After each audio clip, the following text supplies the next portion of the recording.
Oke, Assalamualaikum warahmatullahi wabarakatuh. Jadi hari ini Bu Mita akan menjelaskan tentang kesetimbangan kimia. Oke, untuk kesetimbangan kimia ini berkaitan erat dengan laju reaksi ya, yang kita kemarin sudah pelajari. Yaitu misalnya untuk reaksi kimia, yaitu A mempunyai koefisien A kecil ditambah dengan B menjadi C dan D. Ini kalau tanda panahnya ada dua, berarti reaksi ini bisa ke kanan atau ke kiri. Jadi reaksi ini dapat balik, namanya reaksi reversible, reaksi bolak-balik. Pada saat laju reaksi ke kanan sama dengan laju reaksi ke kiri, maka ini disebut dalam di keadaan setimbang. Jadi kalau laju reaksinya sama, itu namanya dalam keadaan setimbang. Kalau kita melihat dengan mata biasa, ini kelihatannya reaksi ini sudah selesai, reaksi ini sudah berhenti. Tapi kalau kita melihatnya pakai mikroskop elektron, reaksi ini sebenarnya berlangsung gitu loh. Cuman laju reaksinya sama. Antara ke kanan dengan laju reaksi ke kiri itu sama. Jadi pada saat itu namanya dalam keadaan setimbang. Oke. Jadi kesetimbangan ada yang homogen. Yang homogen ini adalah kesetimbangan yang mempunyai fase yang sama. Jadi antara produk dan reaktannya fasenya sama. Di sini kita contohkan adalah gas hidrogen dengan gas iodin menjadi gas hidrogen iodida. Ini fasenya yaitu gas. Kemudian ada lagi misalnya fasenya adalah larutan, solution. Solution ini larutan. Jadi antara produk dan reaktan itu sama. Ini ya. Jadi fasenya adalah larutan. Untuk kesetimbangan heterogen adalah kesetimbangan yang melibatkan lebih dari satu fase. Jadi fasanya atau wujudnya adalah berbeda. Contoh di sini adalah kalsium karbonat. Fasanya adalah padat menjadi CaO kalsium oksida dan karbon dioksida. Di sini kalsium oksida fasenya adalah padat dan karbon dioksida fasenya adalah gas. Kemudian untuk KC, untuk tetapan konsentrasi di sini yang kita pakai hanya yang gas dan yang larutan saja. Jadi yang lambangnya G, bawahnya itu G dan aquos. Jadi itu. Jadi dua itu yang kita pakai. Jadi misalnya untuk padat nggak kita pakai, liquid L juga nggak kita pakai. Jadi misalnya di sini gimana tetapan kesetimbangan dari KC-nya, maka langsung saja berarti CO2 karena S nggak kita pakai, CaCO3 dan CaO nggak kita pakai ya. Jadi itu. Kemudian di sini ada sedikit ungkapan kesetimbangan, itu ada typo sedikit ya. Jadi fase yang digunakan di sini adalah larutan dan gas. Sekali lagi ini penting banget. Oke. Bagaimana ungkapan kesetimbangan berikut? Sama. Di sini dari padat menjadi gas. Maka yang kita pakai hanya gas.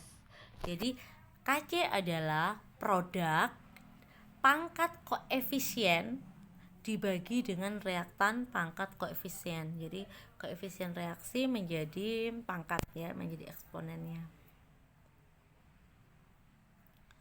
Oke. Jadi di sini sama, ini ada H2O-nya, harusnya pangkat 2 ya, karena koefisien dari air itu 2. Oke.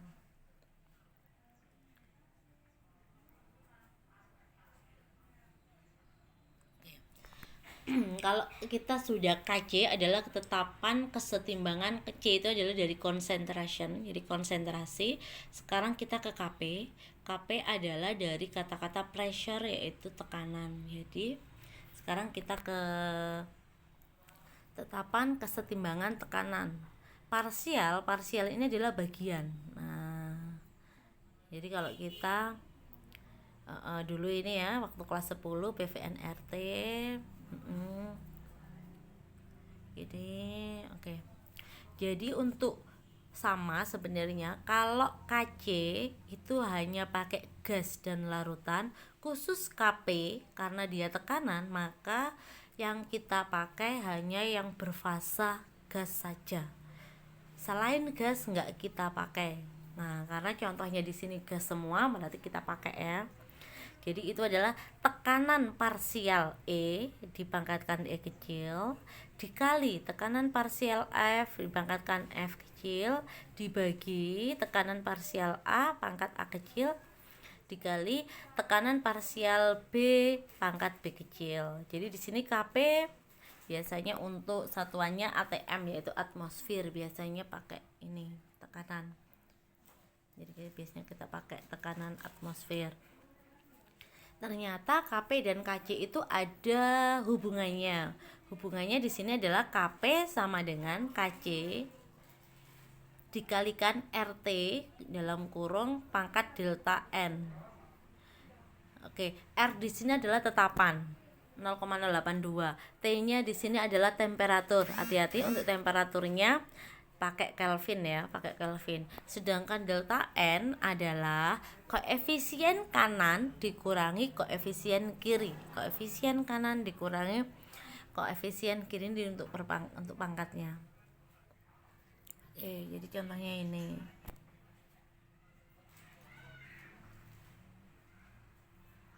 Jadi untuk suhunya jangan lupa dijadikan ke Kelvin. Jadi misalnya suhunya masih Celcius, maka Celcius ditambah dengan 273 supaya menjadi Kelvin. Tuh. Untuk reaksinya ini ya. Jadi misalnya kalau KC-nya lebih kecil berarti reaksi ke kanan. Kalau sama berarti tidak ada ini, reaksinya setimbang ya. Kalau KC-nya kalau KC-nya lebih besar maka reaksi bergeser ke arah kanan. Kalau sama berarti reaksinya setimbang. Kalau KC-nya lebih kecil maka reaksi bergeser ke kiri. Jadi yang kalian pakai itu yang keadaan setimbang ya. Berarti nanti di mula-mula bereaksi sisa kayak di kelas 10 dulu, maka yang kita pakai yang sisa atau setimbang. Jadi mula-mula bereaksi setimbang gitu. Jadi tapi kalau ada kata-kata dalam keadaan setimbang, maka langsung masukkan aja ke rumus. Tapi kalau belum ada itu, ada mula-mula, maka kita mula-mulakan dulu. Jadi kita pakai ini hitungan mula-mula bereaksi baru setimbang. Jadi seperti itu.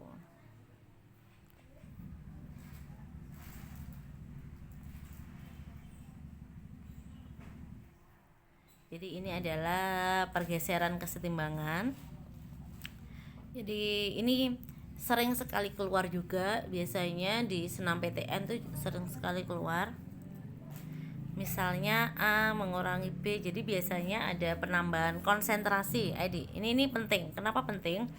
Karena di banyak soal ini keluar untuk kesetimbangan. Jadi soal yang sering keluar yang tidak hitungan adalah pergeseran kesetimbangan di sini. Jadi misalnya A, B, C, D. Dengarkan Bu Mita. Apabila ditambah konsentrasi, nanti tulis ya, ini omongannya Bu Mita. Ditambah konsentrasi, maka reaksi bergeser ke arah dari konsentrasi itu. Contoh, Bu Mita nambah konsentrasi A, maka reaksi bergeser dari A. Kalau dari A berarti ke kanan, ya kan? Dari A ke kanan berarti reaksi bergeser ke arah kanan. Oke. Kalau Bu Mita nambah B, maka reaksi bergeser dari B, maka ke kanan. Nah, Sekarang, kalau konsentrasinya dikurangi, maka reaksi bergeser ke arah zat yang dikurangi. Contoh, Bumita ngurangi konsentrasinya A, maka reaksi bergeser ke arah A. Ke arah A. Jadi kayak gitu. Jadi bergeser ke arah A. Bumita mengurangi konsentrasi dari C, maka reaksi bergeser ke arah C. Nah, jadi kalau dikurangi itu ke arah zat yang dikurangi, ke arah C berarti ya sama aja ke kanan, kayak gitu. Kalau A yang dikurangi, maka reaksi bergeser ke arah kiri, ke arah A, kayak gitu. Itu yang pertama adalah konsentrasi. Yang kedua adalah suhu. Suhu di sini saya punya cara ngafalin yang cepat. Caranya eksoterm, suhu turun. Jadi kalau suhu diturunkan, maka dia bergeser ke arah eksoterm. Endoterm naik. Nah, endoterm naik. Jadi kalau pada saat suhu dinaikkan, maka dia bergeser ke arah endoterm. Eksoterm dan endoterm ini dia berkaitan dengan delta H. Nah, nanti saya kasih contohnya.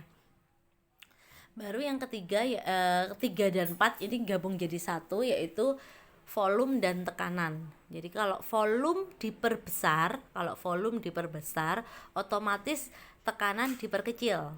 Jadi volume dan tekanan ini yang 3, 4 saya jadikan satu karena dia satu pasang, yaitu tekanan diperbesar maka volume itu diperkecil. Jadi kita sesuai dengan volume yang kita jadi patokan volume. Volume diperbesar, maka tekanan diperkecil. Reaksi bergeser ke arah yang koefisien besar. Nah, jadi volume diperbesar, otomatis tekanan kecil. Maka reaksi bergeser ke arah koefisien yang besar. Berarti nanti dijumlah koefisiennya. Kemudian volume diperkecil, otomatis tekanan diperbesar. Reaksi bergeser ke arah yang koefisiennya kecil. Jadi itu. Jadi ada 4 ya.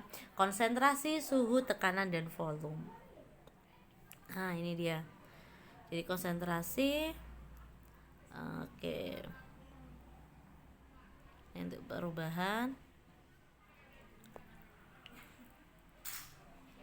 Oke, perubahan tekanan.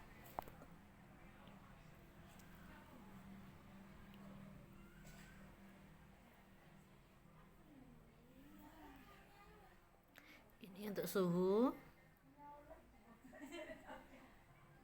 Oke, jadi kalau ini untuk kesetimbangan tuh apa sih fungsinya, apa sih manfaatnya bagi kita. Oke, jadi sebenarnya semua ilmu yang kita pelajari itu pasti ada manfaatnya, nggak mungkin nggak ada kan.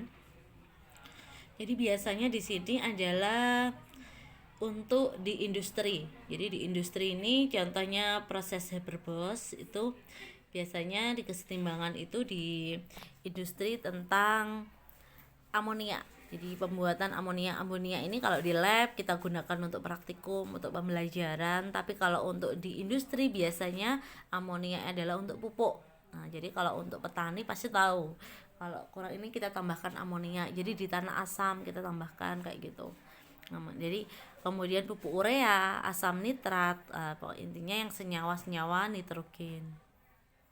Jadi itu. Jadi intinya penting banget.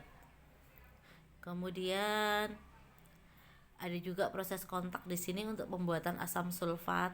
Jadi asam sulfat banyak sekali ya. Kalau kalian aja ada air aki itu isinya asam sulfat. Kemudian di lab juga banyak. Kemudian di pupuk juga ada, yaitu amonium sulfat. Kemudian di industri baja, industri untuk logam biasanya juga menggunakan asam sulfat. Kemudian untuk elektrolisa, tekstil kayak gitu tuh. Jadi gunanya biasanya lebih ke industri. Kemudian untuk proses kontak ini ya belerang.